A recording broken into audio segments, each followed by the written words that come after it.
Finally രേഖാചിത്രം എന്ന ചിത്രത്തിൻ്റെ ആദ്യ പ്രിവ്യൂ ഷോ കഴിഞ്ഞ് ചിത്രത്തിൻ്റെ ആദ്യ പ്രീമിയർ റിപ്പോർട്ടൊക്കെ പുറത്തുവന്നിരിക്കുകയാണ്. ആ ഒരു അപ്ഡേഷനാണ് ഇന്നൊരു വീഡിയോ ഭാഗത്ത്. വീഡിയോയിലേക്ക് മുൻപ് വീഡിയോ ലൈക്ക് ചെയ്യുക, ചാനൽ സബ്സ്ക്രൈബ് ചെയ്യാൻ വേണ്ടി ശ്രമിക്കുക. ആസിഫ് അലി, അനശ്വര രാജൻ, മനോജ് വിജയൻ എന്നൊക്കെ പ്രധാന കഥാപാത്രങ്ങളായെത്തി ജനുവരി 9-ാം തീയതി റിലീസ് ചെയ്യാൻ പോകുന്ന ചിത്രമാണ് രേഖാചിത്രം. എല്ലാ സിനിമാ പ്രേമികളും ഒരേപോലെയാണ് ആസിഫ് അലിയുടെ രേഖാചിത്രം എന്ന ചിത്രത്തിൻ്റെ ഓരോ അപ്ഡേഷനും അറിയാൻ വേണ്ടി കാത്തിരുന്നത്. ഫൈനലി ചിത്രത്തിൻ്റെ ആദ്യ പ്രിവ്യൂ റിപ്പോർട്ടൊക്കെ ഇപ്പോൾ പുറത്തുവന്നിരിക്കുകയാണ്. ചിത്രത്തിന് UA സർട്ടിഫിക്കറ്റാണ് ലഭിച്ചിട്ടുള്ളത്.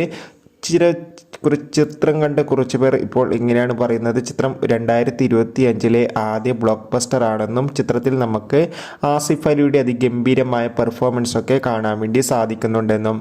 എന്തായാലും കാത്തിരിക്കാം കൂടുതൽ അപ്ഡേഷൻ അറിയാൻ വേണ്ടി. അടുത്തൊരു വീഡിയോയിൽ കാണുമ്പോൾ എവർക്കും ബൈ ബൈ.